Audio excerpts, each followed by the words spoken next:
మలక్పేట హైదరాబాద్ పరిధిలోని మొసరాంబాగ్ మూసీ పరివాహక ప్రాంతంలోని వాంబే బస్తీ వాసులకు మద్దతుగా బీఆర్ఎస్వి నాయకులు పోరు బాట చేపట్టారు.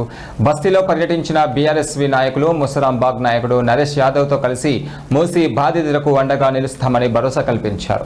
ఈ సందర్భంగా నరేష్ యాదవ్ మాట్లాడారు. పేద ప్రజల ఇళ్లను కూల్చివేతల పేరుతో ఇబ్బందులకు గురిచేస్తే తీవ్రంగా ప్రతిఘటిస్తామని హెచ్చరించారు.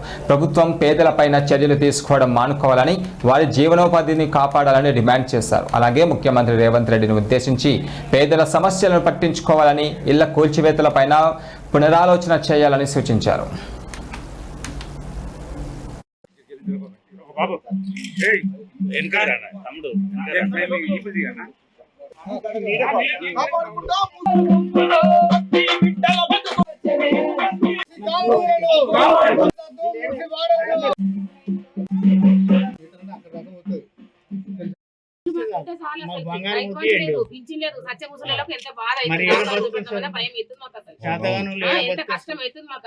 బంగారం వస్తలేదు, ముసలికి ఏమైనా పెట్టడానికి ఉంటదా లేదా?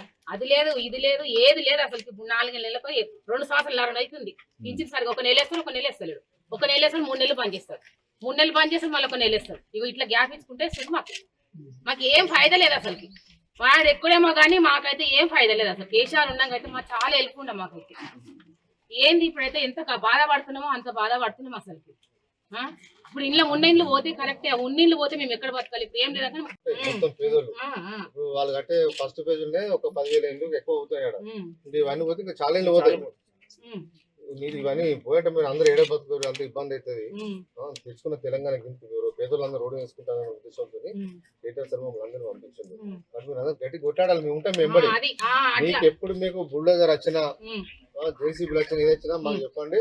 ఖచ్చితంగా మేము వస్తాం. మీరు కూడా కలిసి కొట్టాడాలి. మీరు ఎందుకంటే మీ ఇంటినే ఒక 14 మంది మీ ఇంటి అందరూ ఏంటమ్మా డబుల్ బెడ్రూమ్ సరిపోతుంది. రేపు వాళ్ళ పిల్లలు అవుతారు. ఇంకా వాళ్ళు ఏడు ఉంటారు? వాళ్ళ పరిస్థితి ఏంది? మా కొడుకులకి ఒకరికి 3 ఉన్నారు పిల్లలు. అంటే మొత్తం 14 మంది ఉంటాం మేము. అసలు నా పిల్లలు, నా ఫ్యామిలీ బయట కూడా బతకలేము అసలు. బయట పోతే 30,000 కిరాయి అవుతుంది మాకు. కిరాయి సార్ బయట పోతే 4 ఇస్తారు. అది ఒకటి పిల్లలు ఎక్కువ మందికి ఇస్తలేదు.